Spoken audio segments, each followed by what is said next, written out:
अस्सलाम स्टूडेंट्स, कैसे हैं आप लोग। उम्मीद करता हूँ आप सब खैरियत से होंगे इंशाल्लाह। बिस्मिल्लाहिर्रहमानिर्रहीम। लेक्चर नंबर 16 है हमारा। FAR 1 का आज स्टार्ट करते हैं इसको। कल जो हमने सवाल किया था उसमें कोई क्वेश्चन, एक स्टूडेंट का ये क्वेश्चन था कि यार ये जो हमने ना एडिशन की है ना 1 लाख रुपए की, इसको हमने रीवैल्यूएशन में क्यों नहीं लिया। ठीक है, क्योंकि रीवैल्यूड अमाउंट को हमने किससे कंपेयर किया था, उसमें सारे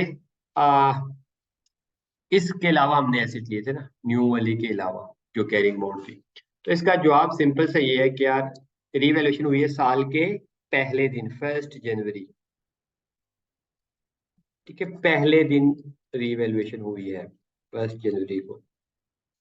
तो हमने क्या कहा, 1 जनवरी को उन्हीं एसेट्स की रीवैल्यूएशन हुई होगी जो पिछले साल के क्लोजिंग हुए होंगे ना, इसीलिए तो उनकी पिछले साल के क्लोजिंग इस साल के ओपनिंग बने होंगे और पहले ही दिन रीवैल्यूएशन होगी। ठीक है, तो उसमें एडिशन को शामिल ना करो क्योंकि पहले ही दिन रिवैल्यूएशन हुई है। तो उसमें तमाम एसेट वो होंगे जो पिछले साल के क्लोजिंग होंगे, इस साल के ओपनिंग बने होंगे और वो रिवैल्यूएशन हुई होगी उनकी। ठीक है, अगर तो ये रिवैल्यूएशन कहता है कि हुई है 31 दिसंबर 2015 पर, साल के आखिरी दिन, तो फिर बिल्कुल फिर हम ओपनिंग भी शामिल करते। जो डिलीट हो गए वो तो चले जाते ना, और जितने भी न्यू एडिशंस हैं हमारे पास पड़े हैं क्लोजिंग पर 31 दिसंबर 2015 पर, जितने भी तमाम क्योंकि बिल्डिंग्स रिवैल्यूएशन है तो तमाम की तमाम बिल्डिंग्स रीवैल्यू होती। एग्रीड। बस यहाँ पे छोटा सा पॉइंट से भी ये है कि उसने रिवैल्यूएशन पहले ही दिन कर ली। जब पहले ही दिन की है तो जो एसेट पड़े होंगे उसी दिन, जो पिछले साल के क्लोजिंग होंगे इस साल के ओपनिंग बने होंगे, सिर्फ वही रीवैल्यूड होंगे ना, ऐसा है कि नहीं। जो एडिशन हुई है वो तो साल के दौरान हुई है, या साल के पहले दिन भी हुई है, तो हमने ये कहा था कि वो साल के दौरान ही हुई है। ओपनिंग सिर्फ वही होगा जो पिछले साल का क्लोजिंग है। आपने साल के पहले दिन भी कुछ लिया है तो वो एडिशन साल के अंदर ही शामिल होगी। ओपनिंग सिर्फ और सिर्फ वही होगा जो पिछले साल का क्लोजिंग है। अगर रात 12 बजे तो कोई एसिड नहीं लिया आपने और रात को 1 बजे भी एसिड आया है तो वो ओपनिंग नहीं होगा, क्योंकि वो तो इस साल का शामिल है, पिछले साल का क्लोजिंग सिर्फ ओपनिंग बनेगा। ठीक है, तो अब पहले दिन उससे रिवैल्यूएशन किया तो हमने सिर्फ ओपनिंग एसिड्स की रिवैल्यूएशन करवा दी है। हाँ, अब अगले साल जब ये रिवैल्यूएशन होगा तो ये साल ऐड हुआ है, ये सारा मिलके इस साल का क्लोजिंग बन जाएगा, वो अगले साल का ओपनिंग बन जाएगा। तो अगले साल अगर उसने रिवैल्यूएशन करवाई तो उसमें शामिल होगा, इस साल शामिल नहीं होगा। और अगर कहता था साल के आखिरी दिन रिवैल्यूएशन हुई है तो बिल्कुल फिर ऐड होता। ठीक है, तमाम बिल्डिंग्स रिवैल्यूड होती जितनी भी कैरिंग। रिवैल्यूएशन में क्या होता है, कैरिंग अमाउंट को कंपेयर करते हैं, कैरिंग अमाउंट को कंपेयर करते हैं किससे, रीवैल्यूड अमाउंट से। तो साल के आखिरी दिन में होता तो ओपनिंग भी सारे और जितने डिलीट हो गए वो तो चले जाते हैं, वो तो शामिल ना होते। जो क्लोजिंग कैरिंग अमाउंट होती है उसको हम रीवैल्यूड अमाउंट से कंपेयर करते हैं। ठीक है, तो इसलिए हमने इसको नए वाले जो बिल्डिंग 1 लाख की बनी थी ना, CWIP से ट्रांसफर हुई थी, CWIP क्रेडिट हुआ था, बिल्डिंग्स डेबिट हुई थी। ठीक है, इस 1 लाख को आप देखिएगा सवाल में शामिल नहीं किया हुआ। क्यों नहीं किया हुआ, क्योंकि ये साल के दौरान की और रिवैल्यूएशन पहले ही दिन होती है, तो पहले दिन उन्हीं की रिवैल्यूएशन होगी जो पहले के मौजूद होंगे। ठीक है, एक ही पॉइंट था। I hope this is clear. बाकी इंशाल्लाह हम इसकी भरपूर बहुत ज्यादा प्रैक्टिस करेंगे। जिस बच्चे को समझ नहीं आ रही चीजें वो परेशान ना हो, वो ध्यान से बस नोट्स अच्छे बनाता जाए और देखता जाए साथ साथ, तो उसको इंशाल्लाह समझ आ जाएगी। ऐसी कोई रॉकेट साइंस नहीं है इंशाल्लाह। ठीक है, एक आध सवाल अगर कोई मुश्किल है तो बस आप आगे बढ़ते जाएं साथ साथ। टॉपिक कंप्लीट जब हो जाएगा ना उसके बाद हम इसकी प्रैक्टिस जब करेंगे इंशाल्लाह सारे सवाल करेंगे सारे। तो हमें एक एक पॉइंट करते करते इंशाल्लाह हम इस पोजीशन में हो जाएंगे कि किसी भी किस्म का सवाल सॉल्व कर सके। एक बात ठीक है। अच्छा, इसमें मैंने आपको होमवर्क दिया था कि इसकी हिस्टोरिकल कैरिंग अमाउंट निकाल के दिखाना मुझे, कि अगर ऐसी डेप्रिशिएट ना हो रहा, रीवैल्यूड ना होता तो कितने का होता है। हमने कहा था एक डिस्क्लोजर मैंडेटरी होता है कि had there be no revaluation, कि अगर रिवैल्यूएशन ना होती तो एसिड कितने का होता। ठीक है, तो अगर रिवैल्यूएशन ना होती तो एसिड कितने का होता, ये एक नोट हमें बताना पड़ता है। ये लिखा था ना, had there be no revaluation तो कॉस्ट इतनी होती है, कम्युनिटी डेप्रिसिएशन इतनी होती है, इतनी होती है। ठीक है, तो इसको मैंने क्या कहा था होमवर्क है, तो अभी आपको करके दिखा देता हूँ, कोई मसले वाली बात है। ठीक है, ये सिर्फ डिस्क्लोजर पर्सपेक्टिव के लिए। क्या डिस्क्लोजर आपने क्या देना है कि अगर ऐसी ट्री वैल्यू ना होता तो क्या होता, तो कौन सी मुश्किल बात है, बनाते हैं यहाँ पे। अगर इवेल्युएशन ना होता भाई साहब, ठीक है, लैंड तो लैंड ही रहती, 500 की 500 की। ठीक है, आपने कैसे निकालना है, रीवैल्यूड ना होता तो जिस तरह सादी उसकी अकाउंटिंग होती है ना उस तरह करते जाना है। यानी कि आपने एडिशंस लेनी है, ओपनिंग उठाना है। इस तरह आम अकाउंटिंग नहीं करते, ओपनिंग उठाना है, एडिशंस लेनी है उसमें, ठीक है। जो ऐसे डिलीट हुआ उसको डिलीट करना है बिल्कुल, और जो डेप्रिशिएट हुआ है डेप्रिशिएट करना है। ये सारी आम सिर्फ सिर्फ और सिर्फ रीवैल्यूएशन नहीं करनी बस, बाकी सब कुछ जो ऐसे के साथ हो रहा है ना, एडिशन हो रही है, एडिशन लेनी है, डिलीशन हो रही है वो माइनस करनी है, डेप्रिसिएशन हो रही है वो लेनी है, लाइफ चेंज हो रही है वो लेनी है, ठीक है। और revalued amount, sorry, residual value change हो रही है वो सब कुछ करना है, सिर्फ रीवैल्यू नहीं करना बस। उसके किए बगैर क्या वैल्यू होती, ठीक है, उसकी किए बगैर क्या वैल्यू होती तो हम लिख लेते हैं, तो हम बना लेते हैं। तो लैंड भाई 500 की थी शुभ साल के पहले दिन, ठीक है। हमने साल के आखिर में डिस्प्ले देना कि अगर ना होता तो 31 दिसंबर 2015 पर एसिड कितने का होता। तो लैंड का तो सिंपल सिंपल है, 500 का है। फिर लैंड में कोई एडिशन हुई पूरे सवाल में, नहीं, जीरो। डिलीशन हुई, नहीं, जीरो। ठीक है, तो लैंड तो 500 की ही रहती। और इसकी डेप्रिसिएशन वाला तो चक्कर ही नहीं, लैंड क्योंकि डेप्रिशिएट नहीं होती, एक बात। तो लैंड आती 500 की। हाँ, बिल्डिंग्स में क्या होता है ये हम देख लेते हैं। बिल्डिंग्स किस रेट में डेप्रिशिएट होती हैं? बिल्डिंग्स 2% स्ट्रेट लाइन मेथड पर, ठीक है जी, तो हम निकाल लेते हैं, कोई मसला नहीं है। अच्छा, लैंड ओपनिंग कितनी थी जी, कॉस्ट उसकी, ओपनिंग कॉस्ट थी उसकी 400। फिर लैंड में कोई एडिशन हुई क्या? सॉरी, बिल्डिंग की बात करूँ, लैंड को तो वो 500 रहेगा, बिल्डिंग की बात करूँ। ओपनिंग कॉस्ट कितनी थी बिल्डिंग की, 400। एडिशन हुई, बिल्कुल हुई, कितनी, ये 100 की। ये हमें उस टेबल से भी पता चल सकता है जो हमने नहीं बनाया था स्केजुअल। एडिशन 100 की हुई तो कितनी होगी? कोई डिलीट हुई बिल्डिंग, कि डिस्पोजल के उसने बताए तो हैं डिस्पोजल, देखिए कोई बिल्डिंग भी डिस्पोज हुई है, नहीं, प्लांट एंड फिक्सचर हुआ है, तो बस लैंड का इसका डिस्पोजल भी नहीं हुआ। तो 400 जमा एक एडिशन ही हुई है ना, 500 की कॉस्ट बन गई, ठीक है, कॉस्ट। फिर उसकी एक्यूमुलेटेड डेप्रिसिएशन, ठीक है, 400 की थी, फिर 100 की एडिशन ही हुई है, ये वाली, कोई डिलीशन नहीं हुई, तो बस ठीक है। तो एक्यूमुलेटेड डेप्रिसिएशन ओपनिंग कितनी है जी? ओपनिंग थी इसकी 80। ओपनिंग मतलब साल के शुरू में 80 थी, ठीक है। फिर डेप्रिसिएशन फॉर द ईयर निकालते हैं कि साल में कितना मजीद डेप्रिशिएट हुआ। तो एक तो ओपनिंग ही डेप्रिशिएट होगा जो था, और दूसरा जो एडिशन हुई है वो डेप्रिशिएट होगी। तो ओपनिंग था कितना भाई साहब, 400 का एसिड था, और ये क्या थी, 400 इसकी कॉस्ट। और आसानी हमारे लिए क्या है कि स्ट्रेट लाइन मेथड है, तो सिर्फ कॉस्ट पे डेप्रिशिएट होता है, 2% डेप्रिशिएट कर दे। 400 का 2% लिया तो 8। फिर फॉर ईयर डेप्रिसिएशन कितनी चीजों में निकलती है, 3 चीजों पर, क्या? न्यू एसिड्स पर, फिर जो डिस्पोज हो चुके, जितना सा इस्तेमाल होकर डिस्पोज हुए उनकी निकालते थे, और फिर वो जो पूरा साल होल ईयर यूज होते थे, याद है ना, 3 हिस्सों में तोड़ते थे, 1 2 3। तो ये वो एसिड है 400 के जो पूरा साल इस्तेमाल हुए, होल ईयर, पूरा साल इस्तेमाल हुए। 400 की कॉस्ट वाले एसिड पूरा साल इस्तेमाल हुए, और स्ट्रेट लाइन पे हम कॉस्ट पे रेट लगाते हैं, तो कॉस्ट मल्टीप्लाई बाय जो भी रेट है, ये तो पूरा साल। फिर न्यू एडिशंस पे लगाते हैं, एडिशन कितने की हुई है, 100 की, उस पर रेट का लगेगा 2% का। और कितना महीने हुए हैं, इसकी डेट नहीं बताई थी, तुमने कहा था साल के पहले ही दिन एज्यूम करो, ठीक है, तो पूरे 12 महीने, तो 100 का 2% 2। और कोई डिलीशन हुई है तो वो जितना अरसा इस्तेमाल होकर डेप्रिशिएट हुए वो फॉर द ईयर बन जाएगी, ठीक है। जितना अरसा, अगर साल के शुरू में लेट्स सपोज भी ऐसी 31 जनवरी को बिका, तो मतलब वो 1 महीना इस्तेमाल हुआ, तो 1 महीने की फॉर द ईयर रहेगी, ठीक है। ये कौन सी होती है डेप्रिसिएशन, फॉर द ईयर, ये मैंने लिखा है साल के दौरान। और अगर 12 महीने चल के इस्तेमाल हो गए, 31 दिसंबर को किसी ने बेचा है तो 12 महीने की डेप्रिसिएशन उसकी क्या हो जाएगी, फॉर द ईयर। और किसी ने 30 जून पर बेचा है तो 6 महीने की डेप्रिसिएशन फॉर द ईयर होती है ना, जितना भी ऐसा चला है। तो कैसे डिलीट हुआ है, ऐसा नहीं हुआ तो उसकी नहीं होगी, बस ठीक है। तो 8 और 2 10, 10 की डेप्रिसिएशन मेरी पूरे साल की है। ओपनिंग कितनी थी, 80 की, 10 की हुई पूरे साल में, तो क्लोजिंग कितनी आ जाएगी, क्लोजिंग एक्यूमुलेटेड डेप्रिसिएशन कितनी, 80 और 10, 90। ऐसा है कि नहीं?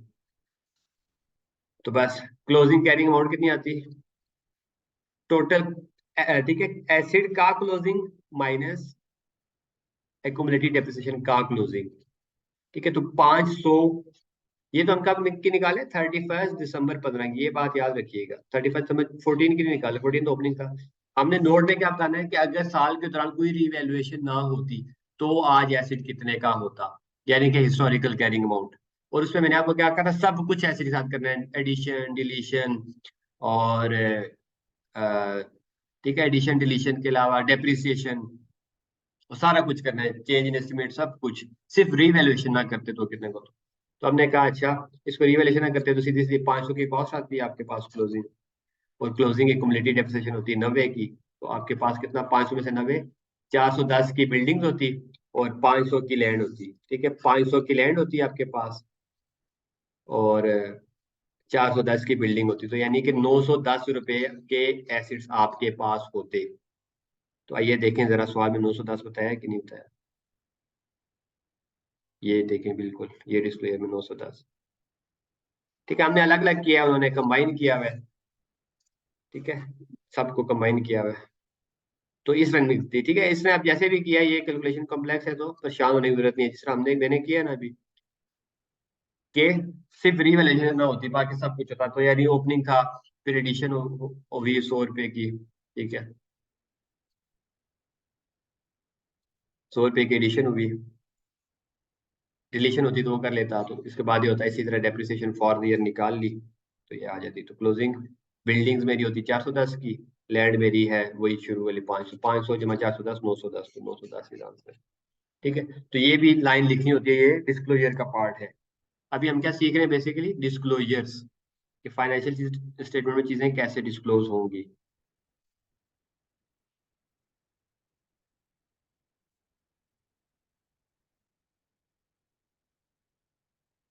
ठीक है, तो आपने बिल्कुल परेशान नहीं होना इसमें। ठीक है, बाकी आई होप ये डिस्क्लोजर आपने देखा होगा, कोई इतनी मुश्किल चीज नहीं है। एक आध कोई अगर एक दो चीजें मुश्किल लगी है तो परेशानी होना, ये क्योंकि हमारा पहले सवाल था, हम इंशाल्लाह कवर कर लेंगे। ठीक है, अब मैं आपको ना एक नया कॉन्सेप्ट आज सिखाता हूँ। ठीक है, बहुत मजेदार कॉन्सेप्ट है, क्योंकि हम आई बिलीव ये चीजें पढ़ पढ़ के थोड़ा सा ना आप कोई नई चीज सीखे ना, ताकि आ, ठीक है, एक नया चैप्टर स्टार्ट करने वाला हूँ आपको। ठीक है, उस चैप्टर का नाम क्या है, साथी। और इसके भी हम साथ से प्रैक्टिस करते रहेंगे। ठीक है, एक आध दिन उस पर लगा लेते हैं नए टॉपिक पे, और उस नए टॉपिक से होगा क्या कि कुछ थोड़ी ना एक मजीद इन्फॉर्मेशन मिलेगी हमें, थोड़ा हमारा माइंड डाइवर्ट होगा, फिर दोबारा पीपी पे आ जाएंगे। और ये ठीक है, अब हमने स्केड्यूल्स भी बनाते रहने, लॉन्ग लॉन्ग क्वेश्चन हम किया करेंगे, जो 20 नंबर का सवाल आना है। और मैं अब आपको एक टॉपिक कराता हूँ, आइए देखें कौन सा टॉपिक होना चाहिए।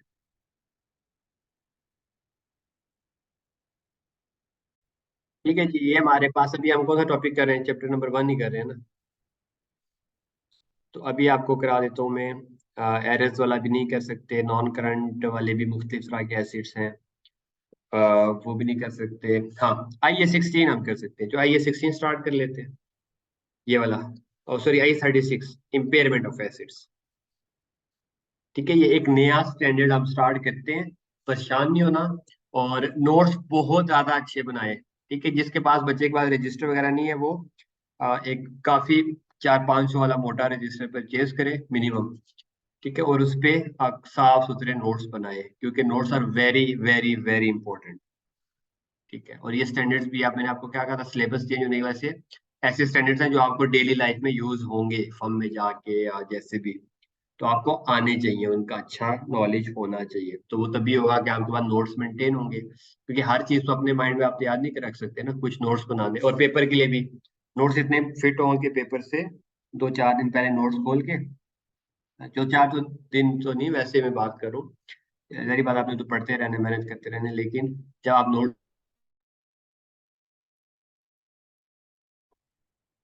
चलें जी फिर IS36 का स्टार्ट करते हैं। IS36 पे हम पहुंच जाते हैं, पेज नंबर 155 पर।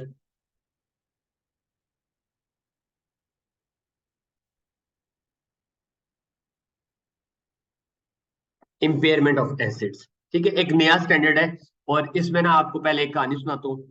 ठीक है, इतने मजे का ये, मतलब हर स्टैंडर्ड, देखिए नई चीज है तो नई चीज को ऐसे शौक से सीखना है कि yes we will learn new things, नई चीजें।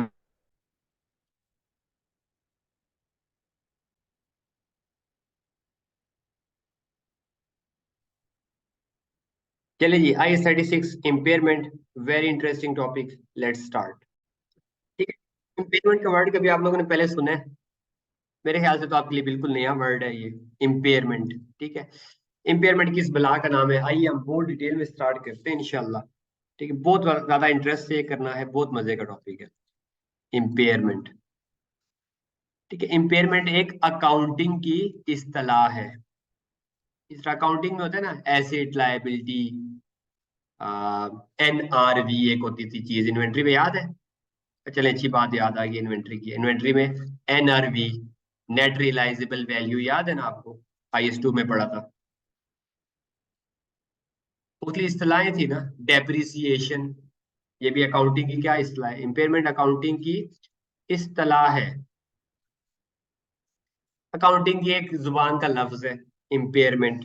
ठीक है, अकाउंटिंग की इस्तेलाह यानी कि अकाउंटिंग की जुबान का एक लफ्ज है जिसका मतलब क्या है।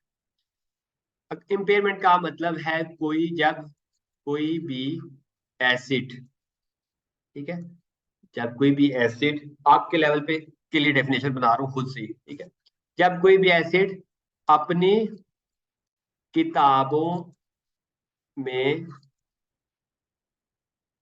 पड़ी हुई वैल्यू से, पड़ी हुई वैल्यू से भी कम हो जाए, कम हो जाए, वैल्यू से कम हो जाए, सिर्फ बढ़ जाए तो नहीं, सिर्फ कम हो जाए। कोई भी एसिड अपनी किताबों में पड़ी हुई वैल्यू से भी कम हो जाए तो हम क्या कहते हैं? उस एसिड की इम्पेयरमेंट हो गई है, इम्पेयरमेंट हो गई है।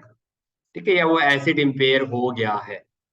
इम्पेयरमेंट हो गया मतलब एसिड इज इम्पेयर्ड, एसिड आपका इम्पेयर हो गया है, यानी किताबों में अपनी कीमत जो थी उसकी उससे भी कम हो गया है। ठीक है, उसने अपनी वैल्यू क्या की है, सॉर्ट ऑफ आपको क्या होगा, लॉस है ना, लॉस हो गया, उसने अपनी वैल्यू या काबिलियत खो दी है। ठीक है, ये समझ आ गई।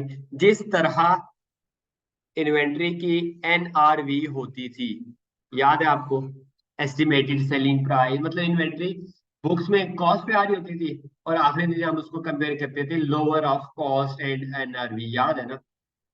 इसी तरह जिस तरह इन्वेंट्री अपनी कीमत खो देती थी, ठीक है, कॉस्ट उसकी कुछ और होती थी, लेट्स सपोज 1 लाख, लेकिन NRV उसकी बनती थी 90,000, 10,000 से उसकी वैल्यू गिर जाती थी। ठीक है, वो सिर्फ क्या था, स्पेसिफिक IS2 इन्वेंट्री से रिलेटेड। ये भी समझ लें उसी तरह का है, थोड़ा बहुत फर्क है, मतलब वही है इम्पेयरमेंट का। इम्पेयरमेंट का मतलब क्या है? कोई भी एसेट अपनी किताबों में पड़ी हुई वैल्यू से भी कम हो जाए तो समझे क्या हो गया है, इम्पेयरमेंट हो गई है, एसिड इज इम्पेयर्ड, एसिड ने अपनी वैल्यू खो दी है। यानी कि मैंने कहा मेरे पास एक एसिड पड़ा है, एसिड क्या है, कार की मिसाल लेता हूँ, 1 लाख रुपए, उसकी क्या है, नेट बुक वैल्यू, जो अभी तक हम निकालते थे, net book value. Net book value कैसे होती है जी? वही सब पैसा, कॉस्ट माइनस एक्यूमुलेटेड डेप्रिसिएशन। मैंने कहा 1 लाख का पड़ा है एसिड किताबों में, ये क्या है, बुक वैल्यू किताबों में। लेकिन जब मैं मार्केट में गया तो मुझे पता चला ये एसिड तो अब अपनी वैल्यू खो चुका है, और इस एसिड की गाड़ी की वैल्यू होगी तकरीबन, बहुत भी हुआ तो 60,000। तो 40,000 का क्या हुआ, मुझे नुकसान हुआ। तो इस 40,000 को क्या कहेंगे हम, इम्पेयरमेंट। कि एसिड ने क्या हुआ, एसिड, कोई भी एसिड अपनी किताबों में पड़ी हुई वैल्यू से भी कम हो जाए। ये एसिड अपनी किताबों में कितनी का पड़ा हुआ था, नेट बुक वैल्यूज की कितनी, किसी भी डेट पे, ठीक है, लेट्स सपोज 31 दिसंबर 2023, ठीक है, किसी भी दिन एसिड अपनी किताबों में जो उसकी वैल्यू पड़ी है ना, कैरिंग अमाउंट जिसे हम कहते हैं, net book value, return down value, या यहाँ पर IS36 के अंदर स्पेसिफिक वर्ड यूज किसका होगा, कैरिंग अमाउंट, कि किस कीमत पर कैरी हो रहा है। एसिड की कैरिंग अमाउंट से भी नीचे गिर जाए, यानी 60,000 पे आ गया, 90,000 पे, 95 पे, यानी कि लाख से नीचे, अपनी किताबों में जो पड़ी हुई कीमत थी उससे भी नीचे गिर गया एसिड, तो समझ लो वो एसिड क्या हो गया, इम्पेयर्ड। एसिड इज इम्पेयरमेंट, मतलब इम्पेयरमेंट हो गई। ठीक है, ये इसकी बेसिक इस्तेलाह बयान करो। निकालते कैसे हैं और रीवैल्यूएशन से इसका क्या फर्क है? रीवैल्यूएशन में भी यही कुछ होता था ना, वैल्यू गिर जाती थी तो रीवैल्यूएशन लॉस कहते थे। लेकिन इसको हम रीवैल्यूएशन लॉस क्यों नहीं कह रहे, इम्पेयरमेंट क्यों कह रहे हैं? सारे के सारे हकीकतें हमारे सामने आती जाएंगी, सिर्फ अभी समझने की क्या जरूरत है, एक बात। जब किताबों में एसिड जो जितनी कीमत का पड़ा होता है उससे गिर जाए उसकी कीमत, यानी किताबों में लाख रुपए का था, वो कहते हैं नहीं ये 95,000 का रह गया, 90,000 का रह गया है, तो जो नुकसान होगा वो क्या होगा, इम्पेयरमेंट। कि एसिड इज इम्पेयर्ड, एसिड आपका इम्पेयर हो गया भाई साहब। ठीक है, तो उसने अपनी वैल्यू खो दी है, वैल्यू खो दी है। यानी कि अच्छा वाला लाख रुपए का था, अब पता चला कि लाख रुपए का नहीं है बल्कि ये तो कम कीमत का है, तो एसिड ने अपनी वैल्यू खो दी, तो हम क्या कहेंगे, एसिड इज इम्पेयर्ड। इम्पेयर्ड एक इम्पेयरमेंट एक अकाउंटिंग की इस्तेलाह है, एक अकाउंटिंग का वर्ड है जिसका मतलब क्या है कि एसिड अपनी किताबों में जो वैल्यू है कैरिंग अमाउंट उससे कम का हो गया है। किताबों में क्या वैल्यू थी, कैरिंग अमाउंट, तो उससे कम का हो गया है, तो हम क्या कहेंगे, एसिड इम्पेयर्ड हो गया। जब कोई भी एसिड अपनी किताबों में पड़ी हुई वैल्यू से कम हो जाए, किताबों में जो पड़ी हुई वैल्यू उसको क्या कहते हैं, कैरिंग अमाउंट से कम हो जाए, तो उसे हम क्या कहेंगे, इम्पेयरमेंट है। ठीक है, अब ये तो इसकी अकाउंटिंग की इस्तेलाह का मैंने उर्दू में मतलब समझाया कि इम्पेयरमेंट क्या है, जब एसिड किताबों में अपनी जिसकी मदद पड़ा है उससे अब कम का हो गया, तो उसको क्या कहेंगे, इम्पेयरमेंट लॉस। ठीक है, इम्पेयरमेंट होगी एसिड की कि अपनी कीमत खो दी है उसने, वैल्यू कम हो गई है उसकी। अब समझते हैं कि IS 36 international accounting standard number 36 में इसने क्या जिक्र किया है इम्पेयरमेंट का। इंटरनेशनल अकाउंटिंग, ठीक है, इसके ऊपर पूरा स्टैंडर्ड है, IAS। तो अब स्टैंडर्ड क्या कहता है आइए जानते हैं। स्टैंडर्ड ने कहा इम्पेयरमेंट की डेफिनेशन क्या है, इम्पेयरमेंट।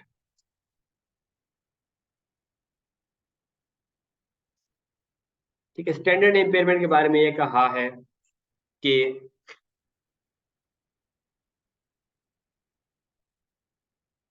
एसिड की carrying amount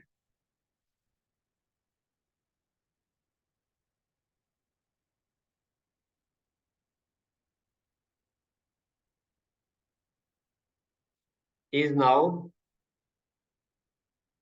less than its recoverable amount. Asset की carrying amount minus recoverable amount.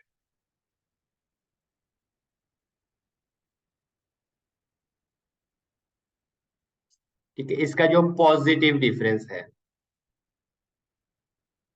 Positive difference मतलब कि रिकवरेबल अमाउंट कम हो अगर, तो क्या होगा, माइनस है ये। ठीक है, impairment is equal to carrying amount minus recoverable amount. अगर पॉजिटिव डिफरेंस आया है तो समझो इम्पेयरमेंट है, यानी कि कैरिंग अमाउंट तो हमें पता है कौन सी, जो किताबों में वैल्यू पड़ी है, जिस कीमत पर पड़ा है किताबों में वैल्यू, जिस कीमत पर एसिड कैरी हो रहा है, के ऊपर ही बात की ना कि जब किताबों में जिस कीमत पर पड़ी उससे कम हो जाए तो इम्पेयरमेंट है। तो हमने कहा impairment is equal to carrying amount minus recoverable amount का पॉजिटिव डिफरेंस। पॉजिटिव डिफरेंस कब होगा, यानी कि जब रिकवरेबल अमाउंट कम होगी। मिसाल ले लेते हैं ना, अगर कैरिंग अमाउंट कॉस्ट उसकी 100 है, माइनस रिकवरेबल अमाउंट उसकी 120 है, तो क्या आ जाएगा, -20। तो ये समझो इम्पेयरमेंट नहीं है, नो, नॉट इम्पेयरमेंट।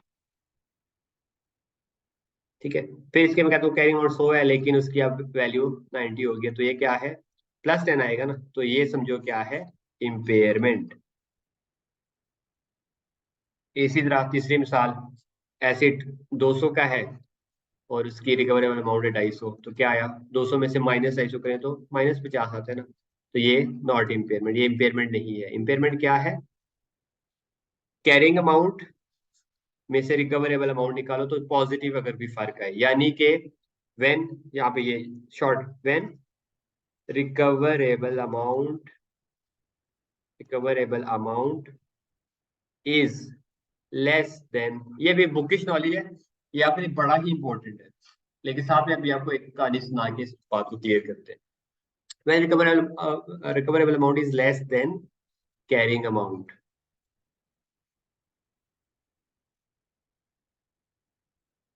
तो हम क्या कहेंगे, एसिड की इम्पेयरमेंट हो गई है, acid is impaired.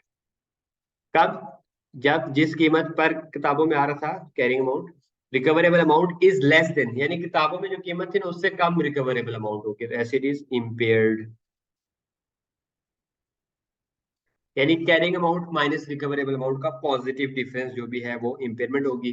Positive difference मतलब कि रिकवरेबल अमाउंट कम है, recoverable amount is less than carrying amount, carrying amount से रिकवरेबल अमाउंट कम हो चुकी है, तो हम क्या कहेंगे, एसिड इम्पेयर है। कम कैसे है, ये 3 मिसालें आप कराइए। ठीक है, यहाँ पे सिर्फ इम्पेयरमेंट हुई है, क्यों बोला?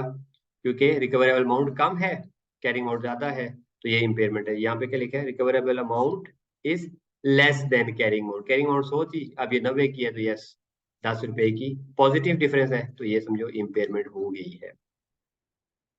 ठीक है, एसिड की इम्पेयरमेंट होगी। तो कैरिंग अमाउंट हमें पता है क्या है, ये ऊपर मैंने डिटेल में बताया क्या, कॉस्ट माइनस आज तक की जमाशुदा depreciation, cost minus accumulated depreciation की क्या होती है, कैरिंग अमाउंट। लेकिन आज से हम कैरिंग अमाउंट की एक नई डेफिनेशन सीखेंगे, तो आइए सीखते हैं।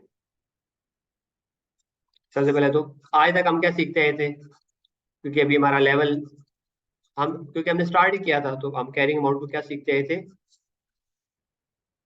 बड़ी इंपॉर्टेंट बात, हम क्या सीखते थे, कॉस्ट माइनस एक्यूमुलेटेड डेप्रिसिएशन, यानी कि कॉस्ट में से आज तक की डेप्रिसिएशन माइनस कर दो, तो ये क्या बन जाती है, एसिड की कैरिंग अमाउंट।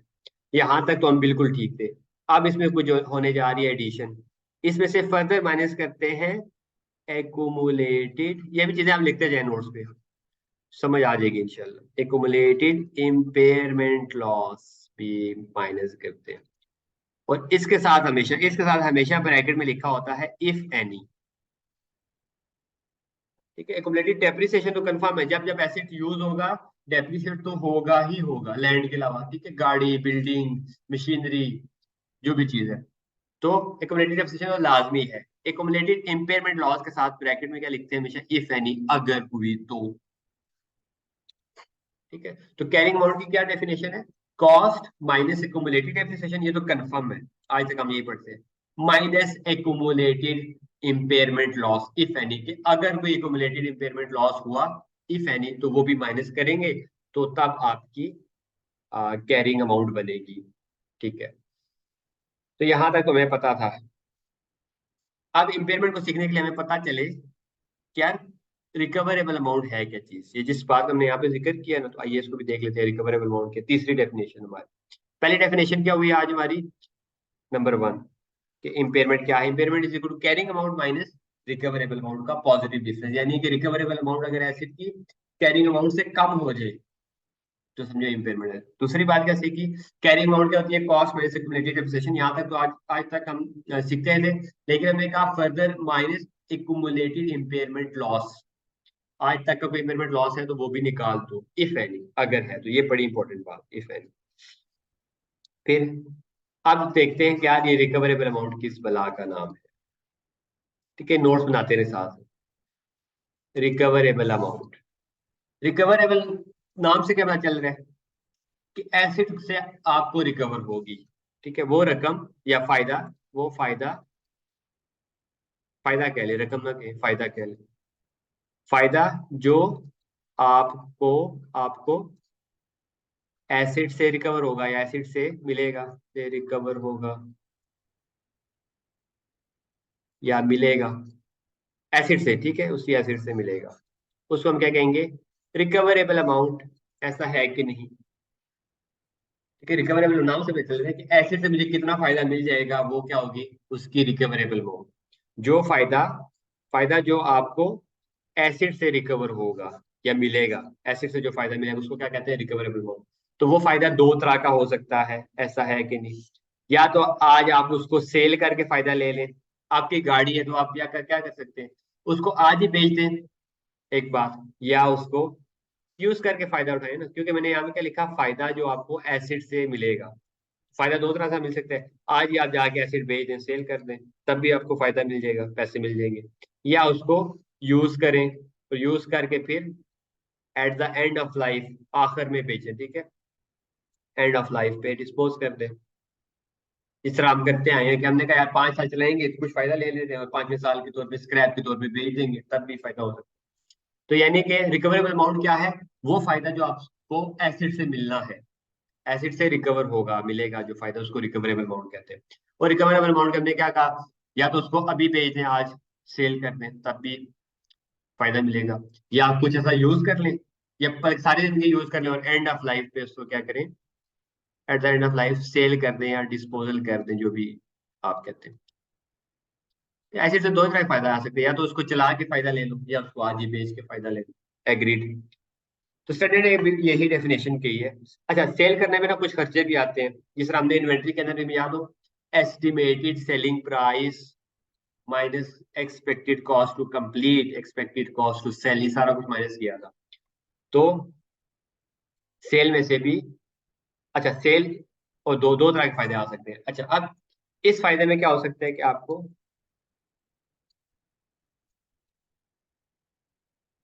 सेल करेंगे तो क्या होगा, एक तो फेयर वैल्यू पर सेल करेंगे आप, फेयर वैल्यू, ठीक है, फेयर वैल्यू पर सेल करेंगे, नुकसान पे भी सेल करता है। अगर एसिड की कीमत वाकई कम हो गई है तो वो तो जाहिर बात नुकसान पे बिकेगी। फेयर वैल्यू क्या होती है, जिस कीमत पर आपने उसको सेल करना है। इसकी मैं फर्दर डिटेल आपको आगे इंशाल्लाह पढ़ाऊंगा। अभी क्या समझिए, fair value minus cost to sell, बस ये, ठीक है, fair value minus cost to cell.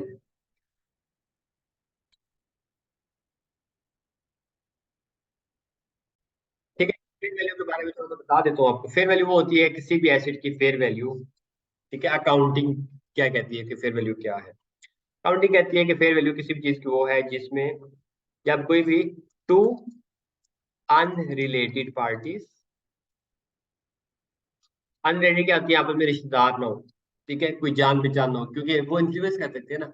अगर मेरा दोस्त है तो, या तो मुझे, अगर अच्छा दोस्त है, बहुत ज्यादा अच्छा दोस्त है, तो वो मुझे महंगी बेच जाएगा चीज, या अगर मैं उसका अच्छा दोस्त हूँ तो मैं उससे सस्ती खरीद लूंगा। तो रिलेटेड नहीं होना चाहिए, अनरिलेटेड, आपस में कोई ताल्लुक ना हो, अनरिलेटेड पार्टीज, ठीक है, एग्री कर जाए किसी प्राइस पर,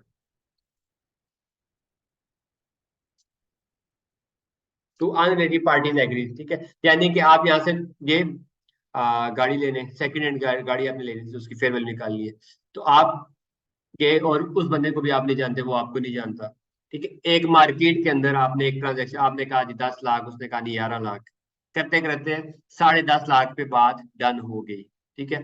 तो टू अनरिलेटेड पार्टीज एक प्राइस पर एग्री कर गई हैं, उसको हम क्या कहेंगे, उस एसेट की फेयर वैल्यू है इन द एक्टिव मार्केट, ठीक है। एक्टिव मार्केट क्या होती है, जिधर बहुत ज्यादा लार्ज नंबर ऑफ बायर्स, ठीक है, लार्ज नंबर ऑफ बायर्स होते हैं, ठीक है। आपके लेवल पे ये चीजें हैं। बाकी इंशाल्लाह इस पे पूरा एक IFRS 13 का स्टैंडर्ड है, लेवल 1 2 3, आपके लिए बस ये, आपने क्या करना है, लार्ज नंबर ऑफ बायर्स हो, लार्ज नंबर ऑफ सेलर्स हो, ठीक है। यानी कि आप जिस तरह बाजार में जाते हैं, ठीक है, काफी ज्यादा वहां पे चीजें बेचने वाले भी हैं, खरीदने वाले भी हैं, तो उस चीज के क्या है, एक्टिव मार्केट है, ऐसा है कि नहीं। एक गाड़ी लेने जाते हैं तो गाड़ियों की पाकिस्तान में कितनी मार्केट है, ठीक है, और गाड़ी हर बंदा खरीदता भी है, सेल भी करता है तकरीबन जिसके पास पैसे हैं, ठीक है। तो वो उसके समझे एक्टिव मार्केट है। उसके मुकाबले में अगर कोई ऐसी आपने एक खास किस्म की कोई मेटल दरियाफ्त की है जो जिसका दुनिया में किसी को पता ही नहीं है, ठीक है, तो वो अलग मामला है। हमारे सिलेबस में क्या है कि वो प्राइस, फेयर वैल्यू क्या होती है, यहाँ पे टू अनरिले, दो बंदे जो एक दूसरे को जानते नहीं है और एक्टिव मार्केट में घूम रहे हैं सामान लेने के लिए, और आपने गाड़ी लेके गए, उसने गाड़ी खरीदनी थी, आपस में जिस प्राइस पर एग्री किया ना, बस वो उस चीज की क्या होगी, fair value. To unrelated parties at agree at a price in active market, ठीक है। मैं मार्केट के अंदर जिस रेट पर भी एग्री कर जाए तो उस चीज की क्या होती है, वो फेयर वैल्यू होती है। और सारी बात, बेचने पे कुछ खर्चा तो आता है ना। खर्चा क्या क्या आएगा, जिस तरह कमीशन हो गया, बाकी इसकी डिटेल हम आगे पढ़ते जाएंगे, कमीशन एटसेट्रा, ये सारा क्या है, बेचने पे खर्चा, कॉस्ट टू सेल, इन्वेंट्री का हमने टॉपिक पढ़ा था ना, उसमें आपको बेहतर आइडिया होगा, ठीक है। तो ये हो गया। अब यूज करके कैसे फायदा है, ठीक है, तो पहले मैं आपको इसकी डेफिनेशन लिखवा देता हूँ, फिर हम उस पर डिटेल में बात करते हैं। ठीक है, कमीशन हो गया या इसको लीगल कॉस्ट कह लें, कानूनी कार्रवाई, ये सारे एसेट को बेचने पर जो भी खर्चे आते हैं, कमीशन या legal cost, cost of sale में शामिल होगी। अच्छा, तीसरी डेफिनेशन हमारी क्या बनती है? Recoverable amount. हाँ, रिकवरेबल अमाउंट की थर्ड डेफिनेशन क्या है? Recoverable amount. तो रिकवरेबल अमाउंट स्टैंडर्ड क्या कहता है? हायर ऑफ, हायर ऑफ, बड़ी हो, हायर हो किस में से? Fair value less cost to sell, ये, या और का ऑप्शन है, ठीक है, एंड नहीं है, और वैल्यू इन यूज, इनमें से जो भी हायर होगी ना, वो उसकी एसिड की क्या होगी? Recoverable amount. Higher of fair value less cost to sell और value in use. Fair value तो पता चल गया ना क्या होती है, कि अगर मैं आज उस एसिड को बेच देता हूँ, ठीक है, तो किस कीमत पर बिकेगा, यानी कि टू अनरिलेटेड पार्टीज जिस भी रेट में कीमत तय कर लेंगे आपस में, वो उस चीज की फेयर वैल्यू हो जाएगी। तो higher of fair value less cost to sell या वैल्यू इन यूज, इन दोनों में से, दोनों नहीं, ठीक है, जो भी इसमें से हायर होगा। Let's suppose fair value less cost to sell है जी 80, और value in use, value in use क्या होता है अभी हम पढ़ लेते हैं, इस पे डिटेल से बात करते हैं। और वैल्यू इन यूज है उसकी 90, तो इसकी रिकवरेबल अमाउंट क्या होगी? हायर ऑफ 90, तो इसकी रिकवरेबल अमाउंट 90 है। इसी तरह fair value less cost to sell 100 है, और value in use let's suppose 70 है, तो रिकवरेबल अमाउंट क्या होगी? हायर, जो भी हायर है 100। और let's suppose fair value less cost to sell है जी 50 की, वैल्यू इन यूज 50 की, दोनों बराबर ही है, तो बस ठीक है 50 ही ले लें। और ये है अगर 50 की, ठीक है, और ये है 60 की, तो हायर, ये क्या हो जाएगी आपकी? Recoverable amount. ठीक है, हायर ऑफ, दोनों में से जो भी हायर है, fair value less cost to sell और value in use. Fair value less cost to sell कैसे, क्या मतलब इसका, कि अगर ये आप आज ही उसको बेच दें, सेल कर दें, तभी तो होगी ना। आज ऐसे तो मैंने क्या कहा था, दो तरह का फायदा ले सकते हैं। कैसे? आज ही बेच के फायदा ले लें, ये सेल कर लें, तो क्या हो जाएगा? Fair value less cost to sell, हाँ बेचने में कुछ खर्चा आ जाएगा। या आप दूसरा क्या ऑप्शन है, उसको यूज करें, तो यूज करके जो वैल्यू निकालेंगे उसको क्या होगी, क्या बोलेंगे हम? Value in use. इस पे हम डिटेल से भी बात करेंगे ये क्या होती है, इस पे ना कैलकुलेशन इसी में चाहिए होगी आप, इसमें हम कैलकुलेशन करना सीखते हैं। अभी तक मैंने आपको क्या तीन बातें बताई हैं। सबसे पहले इंपेयरमेंट होती है, इंपेयरमेंट क्या है? मतलब carrying amount minus recoverable amount का जो पॉजिटिव डिफरेंस है, वो क्या होगा? इंपेयरमेंट। यानी कि रिकवरेबल अमाउंट कैरिंग अमाउंट से कम हो जाए तो समझो एसिड इंपेयर हो गया। Carrying amount minus recoverable amount is equal to impairment. ठीक है, यहाँ पे हमने इसकी मिसालें भी देख ली है कि अगर कैरिंग अमाउंट ज्यादा हो तो फिर इम्पेयरमेंट नहीं होती। ठीक है, और कैरिंग अमाउंट अगर कम हो, सॉरी, रिकवरेबल अमाउंट ज्यादा हो तो इम्पेयरमेंट नहीं होती, रिकवरेबल अमाउंट कैरिंग अमाउंट से कम हो जाए तो इम्पेयरमेंट होती है। तो पहले डेफिनेशन का impairment loss is equal to carrying amount minus recoverable amount का पॉजिटिव डिफरेंस। एक बात, कैरिंग अमाउंट होती क्या है? Cost minus accumulated depreciation minus accumulated impairment loss if any। ठीक है, तीसरी डेफिनेशन क्या मैंने बताई आपको, रिकवरेबल अमाउंट की। रिकवरेबल अमाउंट होती है higher of fair value less cost to sell और वैल्यू इन यूज, इनमें से जो भी हायर है वो उसका एसिड का क्या हो जाएगा? रिकवरेबल अमाउंट, जो भी हायर है। ठीक है, ये चार सिनेरियोज आपको बता दें। ठीक है, तो अब हम एक छोटी सी एग्जांपल करके फिर मैं आपको सिखाता हूँ कि वैल्यू यूज निकालते कैसे हैं। ठीक है, एग्जांपल क्या करनी है, मैं कहता हूँ यार एसिड है, उसकी कैरिंग अमाउंट है आज, कैरिंग अमाउंट है उसकी मेरे पास 100। ठीक है, 100 रुपए की कैरिंग अमाउंट है, उसकी फेयर वैल्यू है जी कितना? 120। हाँ, उसको बेचने पे कॉस्ट टू सेल आ जाएगी मेरे पास 30 की। और वैल्यू इन यूज ये निकालते कैसे हैं, अभी अभी हम सीख लेते हैं, बहुत मजे का कॉन्सेप्ट है ये। वैल्यू इन यूज है जी उसकी, वैल्यू इन यूज क्या है कि अगर मैं उसको इस्तेमाल करता रहूं तो क्या फायदा है। ठीक है, ये अभी आपको वैल्यू यूज में कहता हूँ इसकी है 95। तो मुझे बताओ, कैलकुलेट करके दो क्या, calculate impairment loss if any, अगर है तो कर दो, नहीं है तो बता दो नहीं है।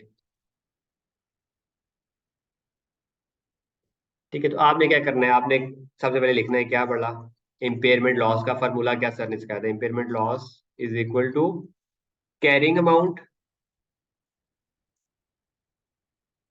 Carrying amount minus recoverable amount, ऐसा है कि नहीं, ये लिखवाया था ना, carrying amount minus recoverable amount. ठीक है, इसका फार्मूला फिर आपने यहाँ पे वर्किंग वन में बनानी है, कैरिंग अमाउंट, कैरिंग अमाउंट इसकी क्या है, जो बुक्स में आ रही है, तो कैरिंग अमाउंट उसने खुद निकाल के दी है 100 की, तो ठीक है, नहीं देता तो हम क्या करते हैं, cost minus accumulated depreciation minus accumulated, सारा कुछ उसने खुद ही करके दी थी, तो बस कैरिंग अमाउंट, कैरिंग अमाउंट पे लिखता हूँ कितनी है जी, 100 minus recoverable amount, recoverable amount क्या होती थी, रिकवरेबल अमाउंट की हम छोटी सी वर्किंग करते हैं, रिकवरेबल अमाउंट क्या होती थी, हायर ऑफ, हायर ऑफ, इनमें से जो भी बड़ी होगी वो रिकवर अमाउंट होगी, क्या, fair value less cost to sell या वैल्यू इन यूज, इनमें से जो भी हायर होगी। तो फेयर वैल्यू इसकी कितनी है भाई साहब, 120 की फेयर वैल्यू है, लेकिन कॉस्ट टू सेल 30 की है, fair value 120 minus cost to sell कितनी है 30 की, तो इसकी कितनी बनी, fair value less cost to sell 90 की, और वैल्यू इन यूज कितनी है, वैल्यू इन यूज क्या होती है, इस्तेमाल करके अगर फायदा लूँ, तो 95 की है, तो 95। ठीक है, इनमें से हायर कौन सा है, 90 के 95, 95, तो 95 इसकी क्या है, रिकवरेबल अमाउंट, रिकवरेबल अमाउंट क्या होती है, higher of fair value less cost है, वैल्यू इन यूज इनका हायर, तो 90 बड़ा है कि 95, 95, तो ये 95 इसकी क्या है, रिकवरेबल अमाउंट, कैरिंग अमाउंट में से रिकवरेबल अमाउंट माइनस करें और पॉजिटिव डिफरेंस है, पॉजिटिव 5 बच्चा है तो यस। ठीक है, हमने क्या कहा था, carrying amount minus recoverable amount का पॉजिटिव डिफरेंस, यानी कि रिकवरेबल अमाउंट कम है, कैरिंग अमाउंट ज्यादा है, तो यहाँ पे क्या 100 में से 95 गए तो 5, यस, तो ये 5 क्या है, इम्पेयरमेंट है, इम्पेयरमेंट ऑफ एसिड। तो आप, मुबारक हो आपको, आपने इम्पेयरमेंट ऑफ एसिड निकालना सीख ली है। इसके पीछे क्या लॉजिक्स कैलकुलेशन है वो भी हम इंशाल्लाह वक्तन फवक्तन करते जाएंगे, लेकिन बेसिक कैलकुलेशन हमने सीख लिया, क्या बोला, impairment loss is equal to carrying amount minus recoverable amount, recoverable amount is higher of fair value less cost to sell और वैल्यू यूज, इनमें से जो भी हायर होगा वो आ जाएगा, उसका डिफरेंस अगर पॉजिटिव में है तो इम्पेयरमेंट ऑफ एसिड आ जाएगी। ठीक है, अब हम अकाउंटेंट है तो पहले इसकी छोटी सी एंट्री भी सीख लेते हैं ना, उसके बाद फिर अगले स्टेप्स देखते हैं। इम्पेयरमेंट लॉस की एंट्री, ठीक है, तो नुकसान की क्या एंट्री होती है हमेशा, impairment loss P and L में जाता है ना, इम्पेयरमेंट लॉस, ठीक है, पी एंड एल में डेबिट टू एसिड क्रेडिट करते हैं तब भी ठीक है, या एक्यूमुलेटेड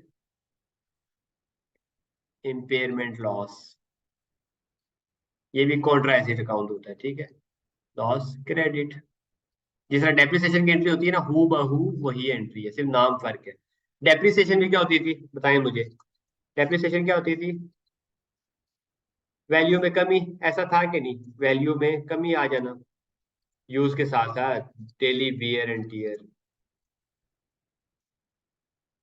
ऐसा था कि नहीं, डेप्रिसिएशन भी क्या होती थी एसिड की, रिडक्शन इन वैल्यू, ऐसा है कि नहीं, वैल्यू में कमी होती थी ना, तो क्या होता था एक्सपेंस, तो इम्पेयरमेंट क्या है एसिड की, वैल्यू में कमी है, तो ये भी क्या है, इम्पेयरमेंट लॉस एक्सपेंस है, ये प्रॉफिट एंड लॉस में जाएगा।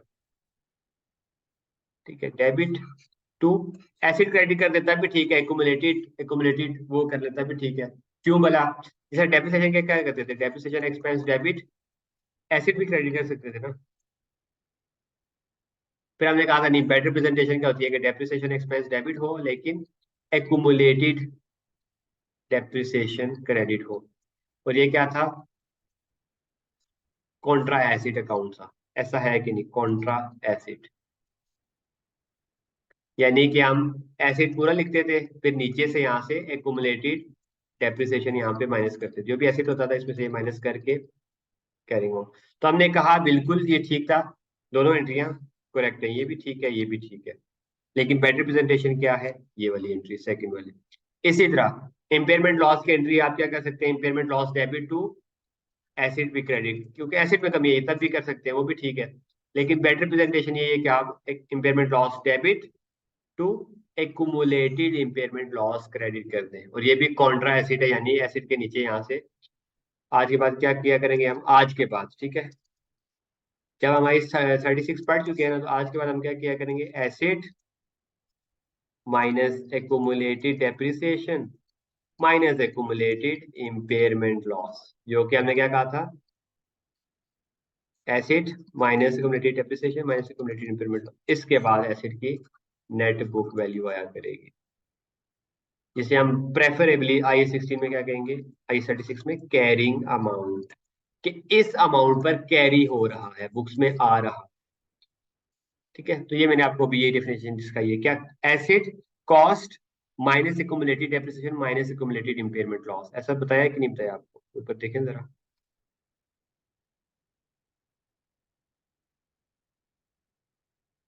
ये बताया ना, ठीक है। एसिड कैरिंग अमाउंट क्या होगी, कॉस्ट माइनस आज तक की डेप्रिसिएशन माइनस आज तक का इम्पेयरमेंट लॉस अगर कोई हुआ है, cost minus accumulated depreciation minus accumulated impairment loss if any, अगर है तो ये भी माइनस करके फिर क्या आया करेगी हमारे पास, कैरिंग अमाउंट, ठीक है। आज तक हम यहाँ तक करते आए थे ना, क्योंकि हमने आई 36 नहीं पढ़ा हुआ था, तो अब हमने पढ़ लिया तो एक चीज मजीद ऐड कर दी है, कोई ऐसा बड़ी मसला नहीं है, ठीक है। तो एंट्री मैंने आपको सिखा दी, इम्पेयरमेंट लॉस एक्सपेंस होता है, सर डेप्रिसिएशन की वजह से वैल्यू में कमी आती है, इसी तरह इम्पेयरमेंट की वजह से भी कमी आती है, ऐसे अपनी रिकवरेबल अमाउंट उसकी कम हो जाती है, बुक्स में किसी और कीमत पे आता है, रिकवरेबल अमाउंट उससे भी कम हो जाती है, तो वो इम्पेयर हो जाता है।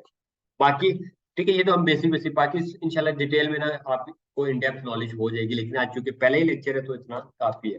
क्या बोला, एंट्री क्या होती है इम्पेयरमेंट लॉस की, impairment loss debit P and L में एक्सपेंस है, impairment loss debit to asset credit कर दें तब भी ठीक है, या एक्यूमुलेटेड इम्पेयरमेंट लॉस क्रेडिट कर दें तब भी ठीक है, क्यों, क्योंकि एक्यूमुलेटेड इम्पेयरमेंट लॉस में भी एसिड के नीचे से ही नेट होना है, तो बात वही हो जाएगी। तो एंट्री क्या हमने की, स्टैंडर्ड एंट्री, ये सीख लें, ठीक है, ये हमेशा यही रहेगी, ये इसको भूलना नहीं है, स्टैंडर्ड एंट्री, ठीक है, impairment loss debit asset credit, या impairment loss debit accumulated impairment loss credit, ठीक है, ये इसकी स्टैंडर्ड एंट्री है, ठीक है। निकालते कैसे, हमें दो तीन फार्मूला पता चल गया, फिर value less cost to sell, और वैल्यू इन यूज का जो भी हायर है वो रिकवरेबल अमाउंट होगी, और रिकवरेबल अमाउंट को कैरिंग अमाउंट से कंपेयर करेंगे, और पॉजिटिव डिफरेंस आ गया अगर, यानी कि रिकवरेबल अमाउंट कम हुई तो एसिड इम्पेयर हो जाएगा, और ये इम्पेयरमेंट की एंट्री करेंगे। अब आती है वो बात, वैल्यू इन यूज, के वैल्यू इन यूज है क्या,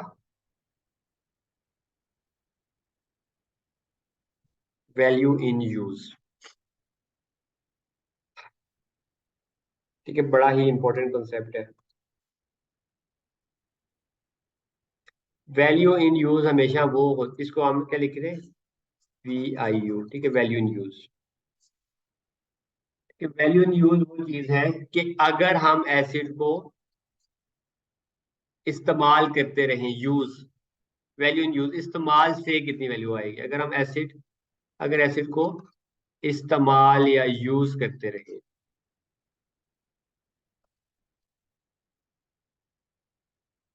तो नेट, ये बहुत इंपॉर्टेंट बात है, तो नेट में क्या फायदा आएगा,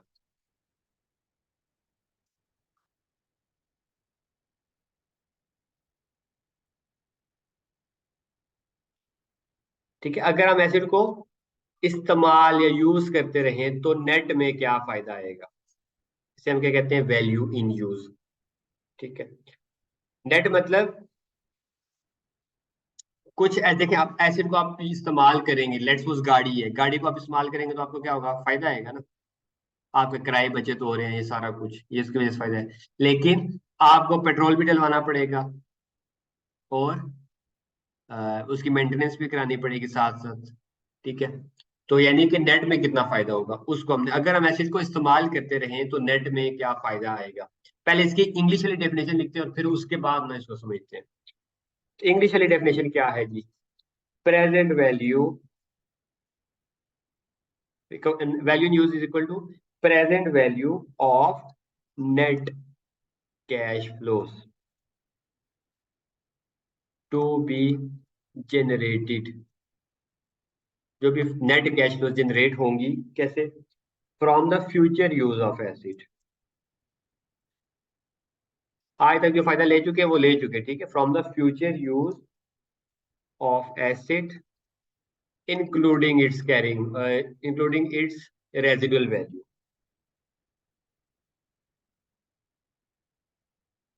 ठीक है, आप डेफिनेशन को तीन हिस्सों में तोड़ते हैं और फिर समझते हैं क्या। प्रेजेंट वैल्यू निकालनी है सबसे पहले हमेशा, present value of net cash flows. Net cash flows मतलब कैश के इनफ्लोज माइनस आउटफ्लोज भी हो सकते हैं। जैसे जैसे मैंने आपको क्या कहा, इनफ्लोज, अगर आपने एक गाड़ी किराए पे दी है तो आपको इनफ्लो क्या हो रहा है, उस गाड़ी का किराया। ठीक है, डेली वो बंदा आता है और आपको किराया दे के जाता है गाड़ी का। ठीक है, और आउटफ्लो क्या होगी, गाड़ी के ऊपर ट्यूनिंग कराना कोई, ठीक है, उसका पेट्रोल का खर्चा, उसका जो भी ऑयल चेंज कराना, उसकी रिपेयर एंड मेंटेनेंस। ठीक है, तो वो भी खर्चे आते हैं ना। तो नेट कैश फ्लो देनी है हमेशा, ये डेफिनेशन रट लें, याद कर लें क्या, present value of net cash flows to be generated from future use. आज तक जो फायदा हो गया वो नहीं, आज के बाद कितना फायदा देगी, including it's residual value. Residual value जिसे हम क्या कहते थे, स्क्रैप वैल्यू, आखिर में, जिंदगी के आखिर में ना, क्योंकि यूज करते रहेंगे और आखिर में कुछ ना कुछ स्क्रैप दे जाएगी। ठीक है, हो सकता है आप 10 साल यूज करें और फिर भी 25-30 हजार की चीज बिक ही जाए। तो इसको शामिल करना है इंक्लूडिंग। तो present value of net cash flows to be generated from future use of asset. ठीक है, कि लेट्स सपोज आज मेरा एसिड है, उसको मैं फ्यूचर में कैसे कैसे मुझे कितनी नेट कैश फ्लोज आएंगी, नेट मतलब इनफ्लोज माइनस आउटफ्लोज करके नेट में, इंक्लूडिंग रेजिडुअल वैल्यू, और आखिर में जो मुझे फायदा आएगा। ठीक है, तो अब मैं इसकी छोटी सी मिसाल बना लेता हूँ। मैंने कहा कि आपके पास एक गाड़ी थी, कार, आपने क्या की थी, वो रेंट पर दी। ठीक है, और रेंट उसका क्या है, आ, आपको डेली रेंट, ठीक है, या सालाना रेंट पे, एनुअल बात कर लेते हैं, एनुअल रेंट। ठीक है, बिल्कुल आसान एग्जांपल से स्टार्ट करते हैं। एनुअल रेंट उसका आपको मिलता है जी गाड़ी का, let's suppose ji ₹30,000 per year. ठीक है, उसकी लाइफ कितनी है जी, लाइफ 5 साल है, ये 5 ईयर, चल ठीक है 5 ईयर्स कर लेते हैं। और उस पर खर्चा कितना आता है, एनुअल एक्सपेंस। ठीक है, गाड़ी पे अपना सालाना कोई खर्चा कर दो, तो मिसाल के तौर पे रुपीज 5,000 पे ना आप सालाना उस पर खर्चा भी करते हो। ठीक है, मिसाल के लिए बस, क्योंकि हमने तो मैथमेटिकल कॉन्सेप्ट या अकाउंटिंग का कॉन्सेप्ट सीखना है ना, इंजीनियरिंग तो हमने नहीं करनी कि 5,000 फायदा आता है कि 50 आता है। ठीक है, सिर्फ हमने कॉन्सेप्ट समझना। रेंट है उसका सालाना किराए पे दिए 30,000 रुपया, सालाना आपको खर्चा भी करना पड़ता है 5,000 का, उसके टायर है या जो भी चीजें सेट करनी पड़ती है। ठीक,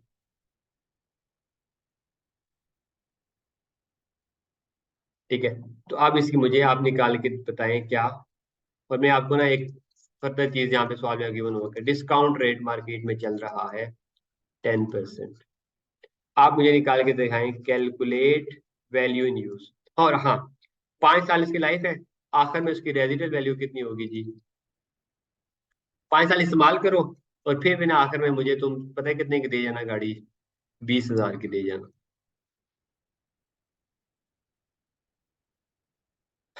ठीक है, सिर्फ वैल्यू इन यूज निकालना सिखा रहा हूँ, कैरिंग अमाउंट ये वो कुछ नहीं सिखा रहा। Calculate value in use, value in use कैसे निकालते हैं, तो सबसे पहले 5 साल बनाएंगे बेशक। ईयर 1 में क्या होगा, ईयर 2 में क्या होगा, ईयर 3 में क्या हो, जितनी भी इसकी जिंदगी है उतने डब्बे बनाने, 4 में क्या होगा, ईयर 5 में क्या होगा। एग्रीड। आज मैं आपको ना प्रेजेंट वैल्यू का कॉन्सेप्ट भी सिखाऊंगा, आल्दो आपने क्यूएमएस में पढ़ा होगा, लेकिन एक रिवीजन हो जाएगी। तो कितनी जिंदगी है, 5 साल, 5 साल। ठीक है, इनफ्लोज मेरे कितने होंगे 5 साल में, इनफ्लोज मतलब फायदा, इनफ्लो, बिजनेस की तरफ इन हो रहा है फायदा, कितना होगा 30,000 पर ईयर। हमने कहा 30,000 रुपये हर साल पे मुझे फायदा, 30,000 रुपये पहले साल मुझे रेंट मिलेगा, पहले साल के आखिर में। ये एंड की बात हो रही है। ठीक है, पहले साल का खत्म होगा ना तो वो बंदा आके मुझे कहेगा यार ये लो आपकी गाड़ी का 30,000 का रेंट ले लो। फिर दूसरे साल के आखिर में फिर 30,000 देगा मुझे, फिर तीसरे साल के आखिर में फिर 30,000 देगा, चौथे साल के आखिर में फिर 30,000, पांचवें साल के आखिर में फिर 30,000। ठीक है, फायदा हुआ। फिर आउटफ्लोज, मेरे कोई क्या उस ऐसे पे खर्च, क्योंकि मैंने क्या कहा था नेट कैश फ्लोज देनी है हमेशा। तो मेरा भी खर्चा और है इस पे, क्या कहते हैं, नेट कैश। हाँ, मैं भी 5,000 रुपये हर साल खर्चा करता हूँ एसिड से, ठीक है।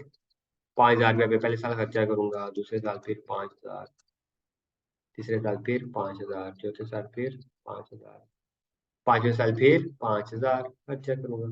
तो अब ये क्या हो जाएगी, नेट कैश फ्लोज कितनी, 25,000। 25,000 ऐसा है कि नहीं, किसी को यहाँ तक तो मसला नहीं है ना कोई। 25,000 वैल्यू यूज निकालना सिखा रहा हूँ कि अगर आप यूज करते रहते तो कितना फायदा आता। तो मैंने कहा यार, अगर मैं यूज करता रहता ना तो 30-30,000 मुझे 5 सालों तक कराया आता, और हर साल ना 5-5 हजार मेरा खर्चा भी हो जाता। तो मेरे पास 25-25 हजार रुपया 5 सालों में फायदा आता। और ठीक है, ये बात यहाँ पे हम अक्सर भूल जाते हैं, जब मैं भी सवाल करता था तो ये रेजिडुअल वैल्यू वाला एलिमेंट, कि 5 साल ही होते हैं, फिर 5-6 साल के आखिर में मुझे ये 20,000 रुपया ना मिलता है जब मैं गाड़ी सेल करता, उसके बाद क्या हो जाती है, sale at 5, year end 5, year 5 पे सेल भी हो जाती है ना। कितनी सेल होती है भला, 20,000 रुपये, ठीक है। तो 20,000 का ऐसे बिक भी जाता, एज्यूम कर रहा हूँ कि बेचने पे कोई खर्चा नहीं आ रहा उस वक्त, ठीक है।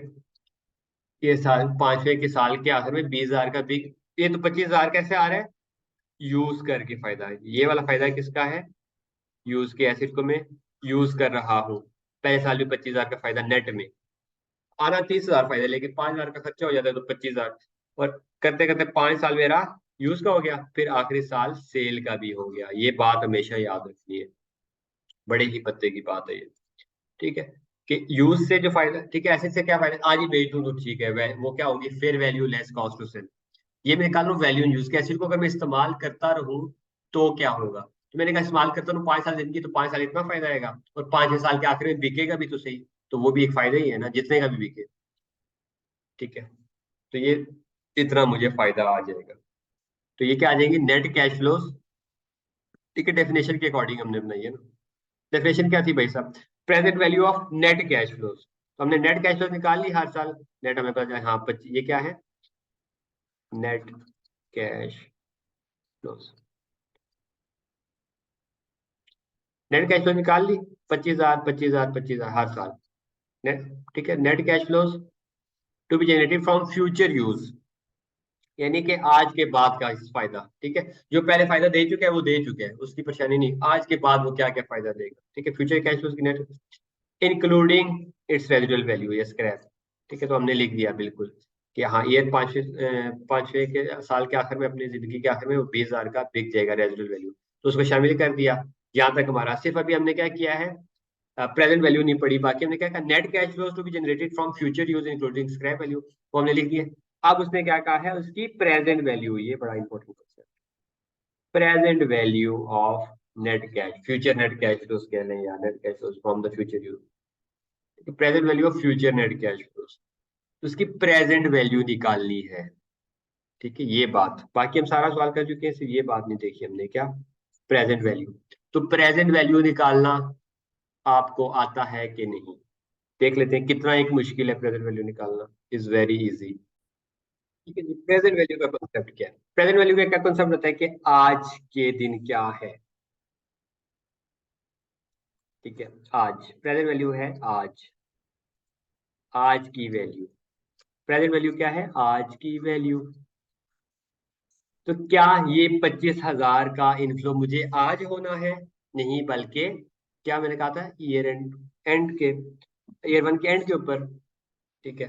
तो यानी कि इस फायदे को, ये फ्यूचर में कहीं पड़ा हुआ है, उसको मुझे आज लेकर आना है, अपनी तरफ खींचना है। प्रेजेंट वैल्यू को आपको सिखाया था ना मैंने, शायद आपको सिखाया था या किसी और क्लास में, खींचना, किसी भी फ्यूचर में पड़ी हुई चीज को अपनी तरफ खींचना, उसको क्या कहते हैं, डिस्काउंटिंग भी कहते हैं, या प्रेजेंट वैल्यू निकालना। फिर ये फायदा जो 25,000 का है मुझे, ये क्या आज ही है प्रेजेंट वैल्यू इसकी, नहीं, ये तो 2 साल बाद है, तो इसको मैं 2 साल अपनी तरफ खींचूंगा, आज पे लेके आऊंगा। इसी तरह ये 25,000 मुझे आज है, नहीं, ये तो ईयर एंड, ईयर 3 के एंड पे, तो इसको 3 साल यहाँ पे खींचूंगा। ये फायदा 4 साल पड़ा हुआ है, तो इसको अपनी तरफ खींचूंगा 4 साल। और ये 5वें साल के आखिर में मिलेगा 25,000 रुपया मुझे, तो इसको मैं, इसको भी आज अपनी तरफ खींचूंगा। और ये 20,000 में 5वें साल के आखिर में बिकेगा ना सेल, इसको भी अपनी तरफ खींचूंगा। क्यों? क्योंकि आज जो पैसे की कीमत है वो फ्यूचर में नहीं होगी। एग्रीड। तो यानी कि हमने एक सवाल में क्या कहा था, present value of future net cash flow, उसकी प्रेजेंट वैल्यू निकालनी।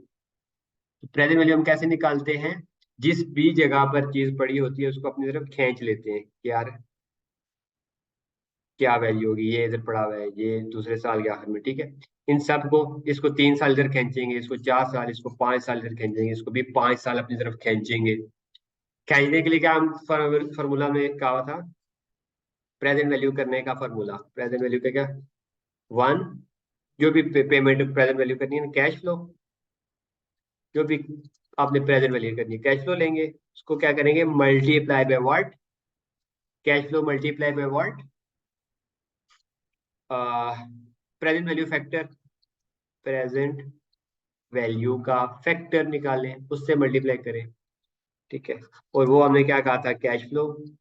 ये बड़े मजे की बातें लिख लें साथ, cash flow multiply by 1 / 1 + r⁴ n, ये इसको हम क्या कहते हैं, प्रेजेंट वैल्यू फैक्टर।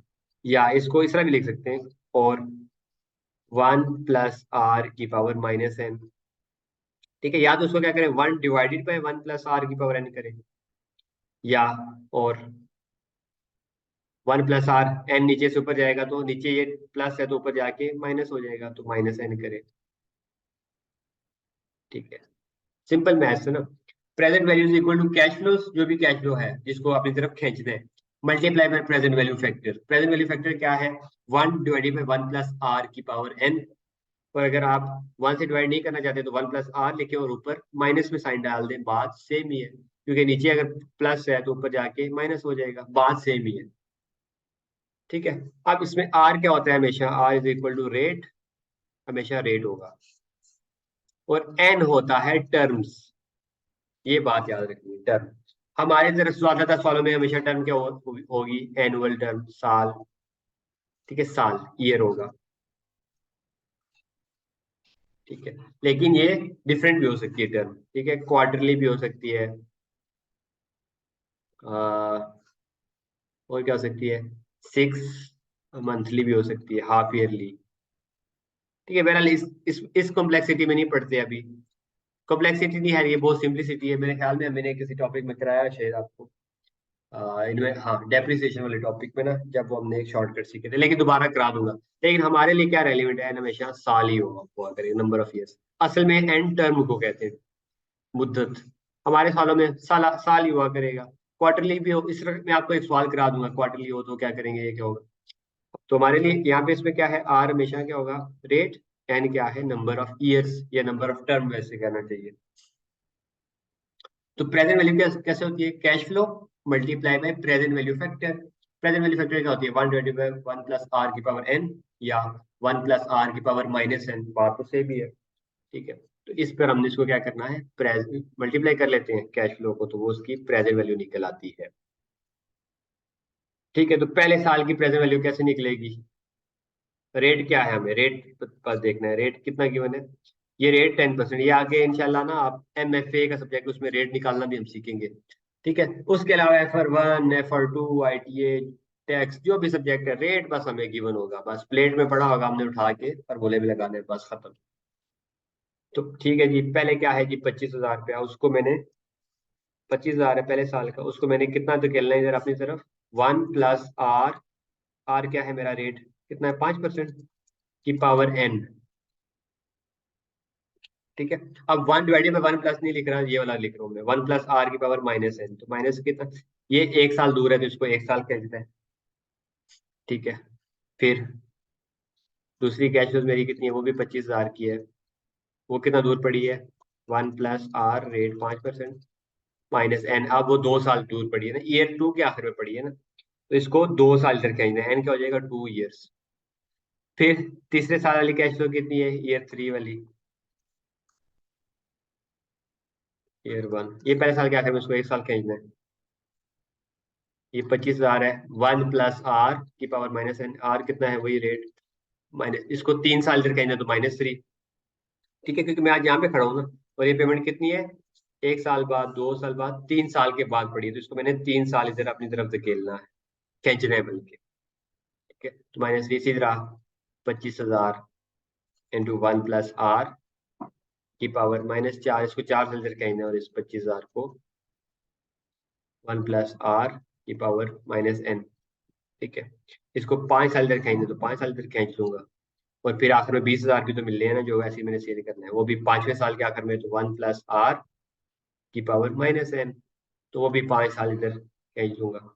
इन सबको करें जरा, क्या इसकी पीवी आती है, कि हमने क्या कहा था, present value of future cash flows. ठीक है, तो इसको सॉल्व करता हूँ मैं, जरा आप भी करें, क्या आता है आंसर। ठीक है, इसको करें प्रेजेंट वैल्यू। अच्छा, इसमें हाँ, इसको देखें माइनस नीचे नहीं करना, क्योंकि हमने देखे नीचे तो डिवाइड कर रहे हैं ना, तो इसको माइनस नहीं, पॉजिटिव में लिखना है। माइनस कब होता है, जब मैं करता क्या बोला, लेट्स सपोज ये है 20,000, इसको मैं क्या करता, 20,000 मल्टीप्लाई 1 + r की पावर -n, अगर मल्टीप्लाई करता तो। इसको तो मैं देखे डिवाइड कर रहा हूँ, तो पॉजिटिव में आएगा।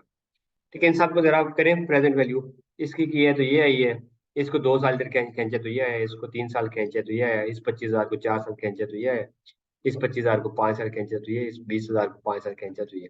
इन सब का सम करें जरा, 15,670 plus 19,588 plus 20,567 plus 21,596 plus 22,676 plus 23,809, तो कितना आया, 123,906, 1,23,906। तो ये इसकी क्या निकल आई भाई, value in use. Value in use, क्यों, वैल्यू इन यूज क्या थी, प्रेजेंट वैल्यू हमने निकाली of net future cash flows including scrap value, तो हमने इसकी प्रेजेंट वैल्यू निकाल ली।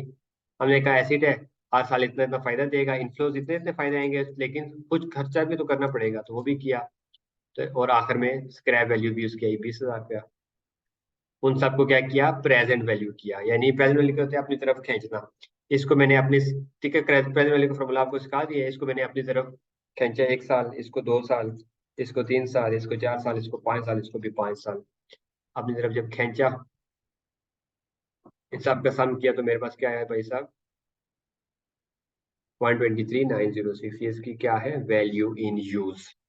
ठीक है, तो वैल्यू इन यूज इस तरह निकलती है कि नेट। ठीक, अब कैश फ्लो पे क्या कॉम्प्लेक्सिटी आ सकती है, वो हम देखेंगे, कि क्या क्या कैश फ्लोज लेनी है, कौन कौन से फायदे लेने हैं, कौन कौन से नहीं लेने, कौन से आउटफ्लोज लेने नहीं लेने, लेकिन बेसिक कैलकुलेशन तो हमें आ गई है ना। ठीक है, ये तो हमारे पास निकल ही है। इसके अलावा ये तो क्या था, सिंपल प्रेजेंट वैल्यू का। एक कॉन्सेप्ट हमने क्या सीखा था, एन्युइटी, कि अगर एन्युइटी की शराइत क्या थी, ये तो हमने देखे 5 सालों में इसको। एन्युइटी की क्या शराइत थी और फार्मूला क्या था, एन्युइटी की शराइत नंबर 1 थी, इक्वल इंस्टॉलमेंट हो। ठीक है, और इक्वल इंटरवल ऑफ टाइम भी हो।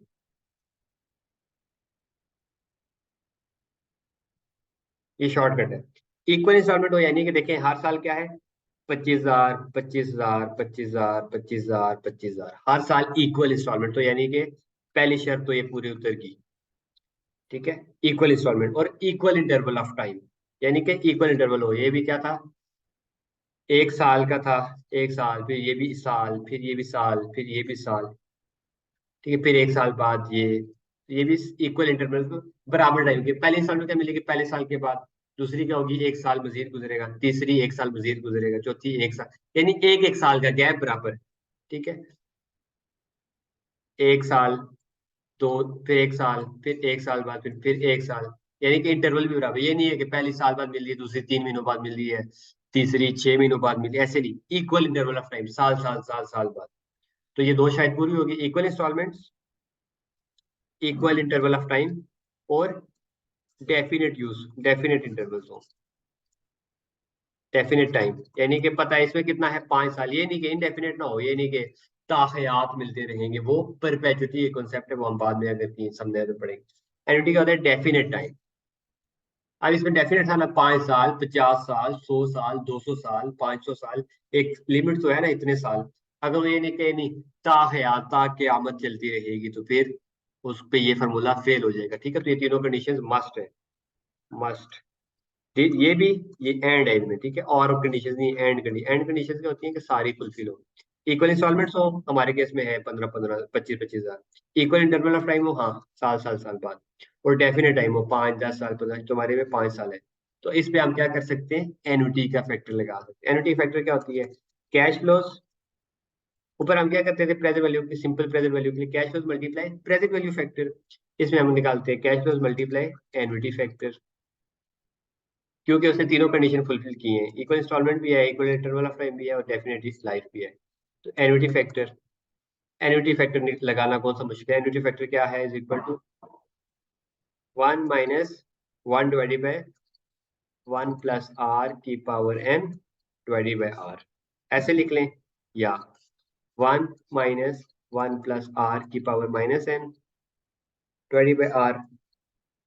ठीक है, ये एन्युटी फैक्टर निकलाता है। वही बात है, यहाँ पे 1 डिवाइडेड बाय ये किया तो नीचे n आएगा, और यहाँ पे ऊपर n आएगा तो माइनस हो जाएगा। तो इसको क्या कहते हैं, एन्युटी फैक्टर। ठीक है, 1 - 1 डिवाइडेड बाय 1 + r⁴n/r। तो हम जो भी यूज करें, अब कैश फ्लोज कितनी है इसकी, हर साल जो बराबर है वो 25-25 हजार।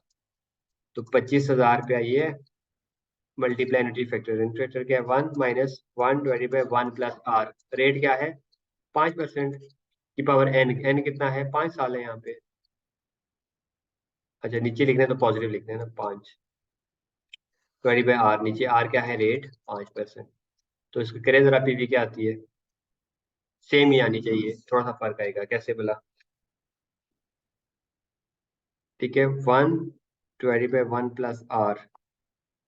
r⁴n,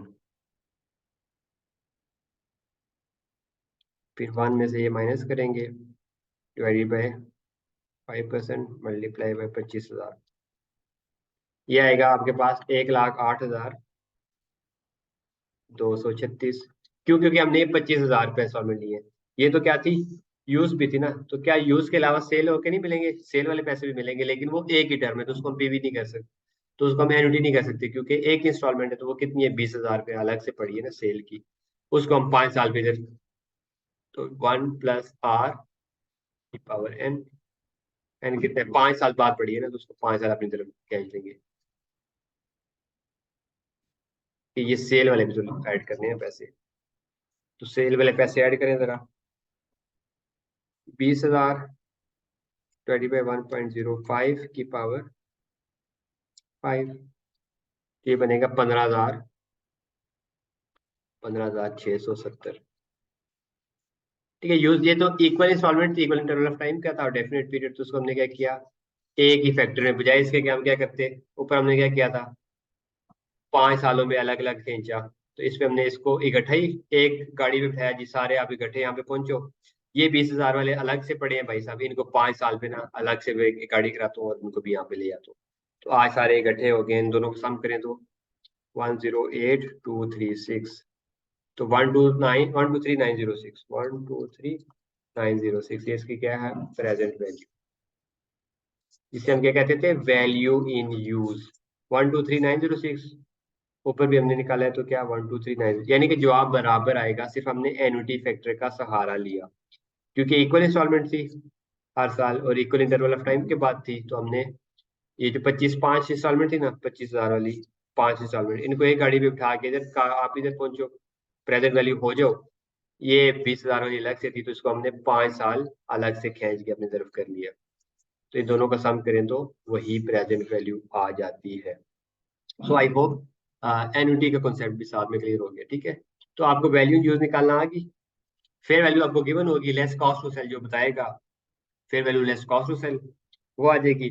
और वैल्यू इन यूज इस तरह आप निकालेंगे नेट कैश फ्लोज की, उसकी करेंगे क्या, जो भी इनमें से हाइयर है वो रिकवरेबल अमाउंट बन जाएगी, और रिकवरेबल अमाउंट को कैरिंग अमाउंट से कंपेयर कर लेंगे, अगर डिफरेंस हुआ तो इम्पेयरमेंट लॉस कर लेंगे, नहीं हुआ तो कुछ भी, ना हुआ तो कुछ भी नहीं करेंगे, बस कहेंगे ठीक है, फिट है। अगर हुआ तो फिर आप इम्पेयरमेंट लॉस बुक करेंगे, उसकी क्या एंट्री करेंगे, impairment loss debit to accumulated impairment loss credit, या impairment loss debit to asset credit, एक ही बात है। ठीक है, तो यहाँ तक आज का लेक्चर रखते हैं, कल इंशाल्लाह यहाँ से ना बेसिक कॉन्सेप्ट तकरीबन सारे कवर कर लिए, कल इस पे ना मजीद डिस्कशन करेंगे, और IS-16 के नोट में ये चीज कैसे आती है। ठीक है, IS-16 के नोट में ये चीज कैसे आती है उसको हम देखेंगे। क्योंकि अभी हम आई 16 पढ़े हैं, हमने अलग से स्टैंडर्ड स्टार्ट किया है, तो ये पीस के नोट्स भी बनते रहेंगे, दोनों स्टैंडर्ड इकट्ठे चलते रहेंगे, ठीक है। तो कल तक के लिए अपना ख्याल रखिएगा, अल्लाह हाफिज।